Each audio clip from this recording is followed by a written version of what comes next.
तर जय महाराष्ट्र मित्रांनो, स्वागत आहे तुमचं आपल्या चॅनलवरती।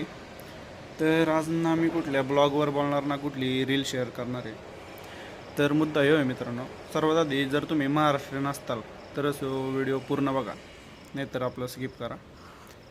तर विषय काय झाला मित्रांनो माहिती आहे का, आजकाल आपला मराठी माणूसच मराठी माणसाला सपोर्ट करत नाही। आता माझ्या वयाची पोरं, तरुण पिढी जेव्हा जिमची रील असे कुठलाही कंटेंट असो जेव्हा पोस्ट करतात, ते त्यांना एक आशा असते की ते बाकीच्या रील स्टारसारखे फेमस व्हायरल होतात।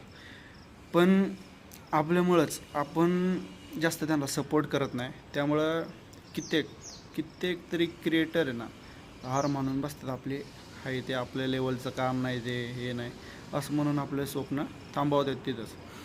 पण आता तुम्ही बघताल, आत्ताचंच एक जस्ट रिसेंटली उदाहरण बघा, आपला भाऊ सनी फुलमाळी, महाराष्ट्रीयनच मुलगा आहे, एवढ्या कठीण परिस्थितीतून त्यांनी एशियन यूथमध्ये सुवर्णपदक मिळवलं गेम्समध्ये।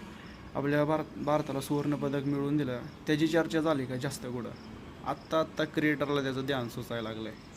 आता ते त्याच्या घरी जायला लागल्यात, त्याचे इंटरव्ह्यू हे घे ते घे। पण त्याच जागी एखादा बिग बॉसमध्ये जर एखाद्या लागलं कोणाचा नंबर काय झालं तर हे माझा फॅन, मी याचा फॅन आहे, हे त्याचा फॅन आहे, लगेच त्यांची चर्चा वगैरे सगळी सुरू होती। पण याची परिस्थिती काय होती आपल्या ह्या भाऊची, कशा परिस्थितीतून तो वर आला ते नाही कोणी बघणार, त्याचा नाही कोणी काय स्टेटस वगैरे ठेवणार। अरे काय, आपलं मराठी माणसांनीच मराठी माणसाला सपोर्ट करायला पाहिजे। तर बघा, या गोष्टीसोबत सहमत असताल तरच व्हिडिओ बघा, शेअर करा, नाहीतर आपलं नेहमीप्रमाणे स्किप करा, काही विषय नाही। बाय, जय महाराष्ट्र।